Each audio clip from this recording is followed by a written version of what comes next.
Hello learners, welcome to the channel simple economics. इस channel पे हम बात करेंगे इकोनॉमिक्स के टेक्निकल और कॉम्प्लेक्स टॉपिक्स को बहुत ही आसान भाषा में समझने की। आज का हमारा टॉपिक है exceptions to law of demand और नेटवर्क एक्सटर्नलिटीज। इससे पहले वाले वीडियो में हमने law of demand, demand function, demand schedule, इन सब के बारे में डिस्कस किया था। आज उसको फर्दर पढ़ते हैं और एक्सेप्शंस के बारे में जानते हैं। लॉ ऑफ डिमांड का एक एक्सेप्शन है गिवन गुड्स। एक्सेप्शंस क्या होंगे? लॉ ऑफ डिमांड हमारा होता है as price increases quantity demanded decreases. Law of demand में होता है प्राइस जैसे ही इंक्रीज करेगी क्वांटिटी डिमांडेड डिक्रीज करेगी। लेकिन जहां एक्सेप्शन की बात होती है वहां ये होता है कि as price increases quantity demanded also increases और as price decreases quantity demanded also decreases. तो गिवन गुड के कॉन्सेप्ट में क्या होता है? With the rise in price of a given good its quantity demanded increases and with fall in price its quantity demanded decreases. ये exception है और exception given goods के बारे में ये बता रहे हैं हम। Given goods generally staple products होते हैं। डिमांड कर्व इनका अपवर्ड स्लोप करता है, जैसे हमारा डिमांड कर्व डाउनवर्ड स्लोप करता है। यहाँ हमारी क्वांटिटी होती है और यहाँ हमारी प्राइस होती है। तो as price increases quantity demanded decreases होता है इसमें। लेकिन यहाँ उल्टा है, एज प्राइस अगर हाई है और प्राइस डिक्रीज हो रही है तो क्वांटिटी डिमांडेड भी डिक्रीज होगी, और प्राइस अगर इंक्रीज हो जाती है तो क्वांटिटी डिमांडेड भी इंक्रीज हो जाएगी। तो ये हमारा जो कर्व है वो इसका अपवर्ड स्लोपिंग बनेगा।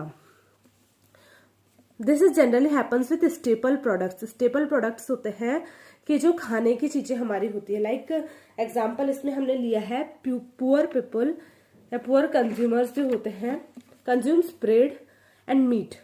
उनका जो डाइट का चार्ट है उसमें ब्रेड और मीट उनका मील है। When price of bread increases, bread की प्राइस अगर इंक्रीज हो जाती है तो उनका जो मेजर खर्चा है वो ब्रेड पर ही हो जाएगा। And they will left with less money to purchase meet.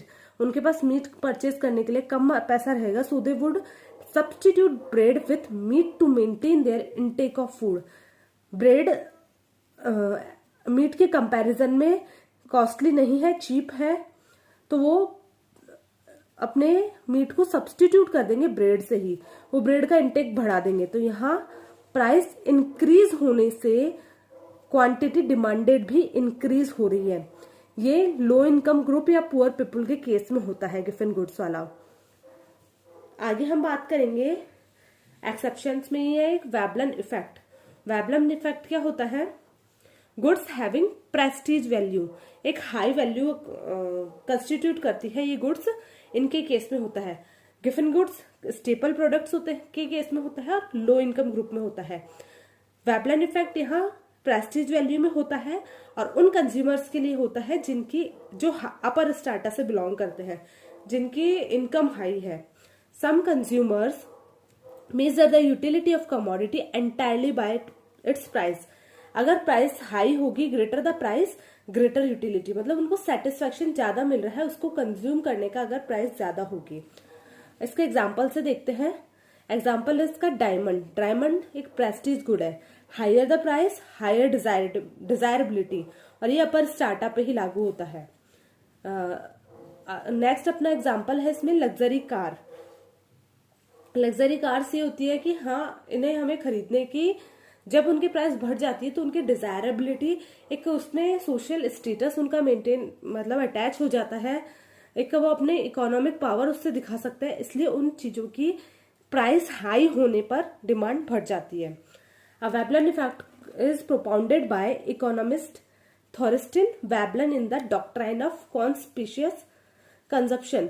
Conspicuous consumption prestige value के ही कंजप्शन को बोला जाता है, और इस डॉक्ट्राइन में जो वो है इकोनॉमिस्ट है वेबलन, उन्होंने इस वेबलन इफेक्ट को प्रोपाउंड किया है। नेक्स्ट हमारा टॉपिक है नेटवर्क एक्सटर्नलिटीज। अब नेटवर्क एक्सटर्नलिटीज क्या होता है?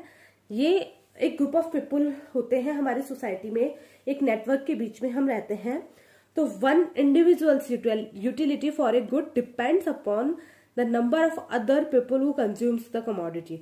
जो नेटवर्क के अदर लोग हैं वो उस कमोडिटी को कैसे कंज्यूम करते हैं उस पर डिपेंड करती है उन लोगों की सेटिस्फैक्शन। इसे हम दो तरीके से, इसमें दो इफेक्ट्स हम पढ़ेंगे। पहला है बैंड वैगन इफेक्ट।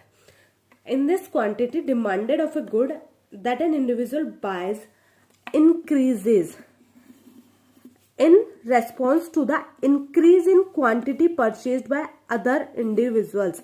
यानी अदर इंडिविजुअल अगर उस क्वांटिटी को परचेज कर रहे हैं तो उसकी जो क्वांटिटी डिमांडेड है वो बढ़ जाएगी। Because position of that good is in fashion and person wants to be in style. ये हम कुछ क्लोथिंग पैटर्न्स में देख सकते हैं। अगर एक ग्रुप ऑफ पीपल कुछ एक ही पैटर्न को फॉलो कर रहे हैं तो और लोग भी डिजायरेबल होते हैं उसी पैटर्न में ड्रेसेस बनवाने में या उसी चीज को लेने के लिए। This is what band wagon effect. This is positive network externalities, मतलब पॉजिटिवली ये इफेक्ट करता है डिमांड को। इसके चार्ट से हम समझते हैं बैंड वैगन इफेक्ट को। लेट अस से प्राइस हमारी है 100, उस पर 10,000 पीपल जो है वो डिमांड करते हैं उस प्रोडक्ट की, तो हमारा D10 एक डिमांड कर्व हो गया। अब सपोज कुछ लोगों को जेन्युइनली इसकी जरूरत है और वो अपना प्रोडक्ट कंजप्शन जो डिमांड है वो बढ़ा देते हैं, तो ये 20,000 पीपल जो है वो उसको कंज्यूम करने लगते हैं, तो D20 हमारा 100 प्राइस पर डिमांड कर्व हो जाता है। लेट अस से 20,000 लोगों को देखकर बाकी लोग भी इंस्पायर हुए उस प्रोडक्ट को खरीदने के लिए और उस प्रोडक्ट की प्राइस भी कम हो गई। प्राइस कम होने पर उसकी डिमांड बढ़ेगी, तो हमारा जो डिमांड कर्व है वो डिमांड लाइन है ये भी शिफ्ट हो गई D30 तक। अब D30 तक ये शिफ्ट हुई है, लेकिन अगर यहाँ केवल प्राइस इफेक्ट को ही देखा जाए तो यहाँ केवल ये 25 तक ही इंक्रीज होती because of pure price effect. Price effect से ये 25 तक ही इंक्रीज होती, ये 30 तक इंक्रीज हो गई। अब और लोगों ने 30,000 पीपल ने जब इस चीज को कंज्यूम करना स्टार्ट किया तो और लोगों ने भी सोचा कि हमें भी कंज्यूम करना चाहिए। बैंड वैगन इफेक्ट उन पे दिखाई दिया और ये जो क्वांटिटी डिमांडेड थी वो D40 मतलब 40,000 पीपल तक उसे डिमांड करने लगे और हमारा जो डिमांड कर्व था, मार्केट डिमांड कर्व, वो ऐसे फ्लैटरी बन गया। तो प्योर प्राइस इफेक्ट या बैंड वैगन इफेक्ट नहीं होता तो केवल 25,000 पीपल ही इसे कंज्यूम कर रहे होते, लेकिन बैंड वैगन इफेक्ट के कारण इसे 40,000 पीपल ने कंज्यूम करना स्टार्ट किया। So here initial demand is D10, some more people may still purchase to D20, this increases attractiveness, price also decreases तो D30 तक, और more attractiveness price reduces तो D40। ये हमारा बैंड वैगन इफेक्ट है। ये पॉजिटिव नेटवर्क एक्सटर्नलिटीज को दिखाता है। यहाँ अब हम नेक्स्ट पढ़ेंगे इसमें स्नोब इफेक्ट के बारे में। स्नोब इफेक्ट क्या है? It refers to the desire to possess a unique commodity having a prestige value. Unique होनी चाहिए वो कमोडिटी, उसकी एक अच्छी प्रेस्टीज वैल्यू होनी चाहिए, उसे रेफर करता है ये। The quantity demanded of A commodity is greater smaller number of people owing it. मतलब अगर क्वांटिटी डिमांडेड ज्यादा हो रही है, ज्यादा लोग उसे कंज्यूम कर रहे हैं, तो उसकी जो डिजायरेबिलिटी होगी वो कम होती जाएगी। Works quite contrary to band wagon effect. Band wagon effect के बिल्कुल कॉन्ट्रे मतलब अपोजिट में काम करता है ये नेगेटिव नेटवर्क एक्सटर्नलिटीज का उदाहरण है। मतलब अगर क्वांटिटी डिमांडेड बढ़ रही है किसी कमोडिटी की, तो नेटवर्क उसे, जो नेटवर्क के बाकी लोग हैं वो उसे खरीदना कम पसंद करेंगे और उसकी डिमांड कम हो जाएगी। यहाँ इसे हम समझते हैं इस चार्ट के द्वारा। लेट अस से अगर 10,000 पीपल D1 कर्व पर उस पर 35 प्राइस से कंज्यूम कर रहे हैं कुछ कमोडिटीज। अब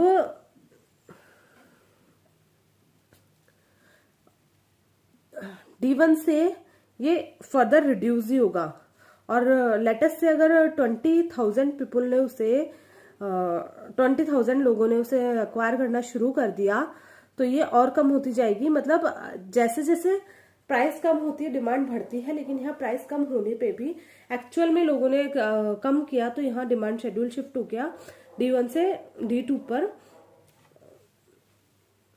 लेफ्ट साइड में। अब अगर प्राइस कम हो जाती है 35 से 15 तो ये हमारा डिमांड कर्व है, मार्केट डिमांड कर्व।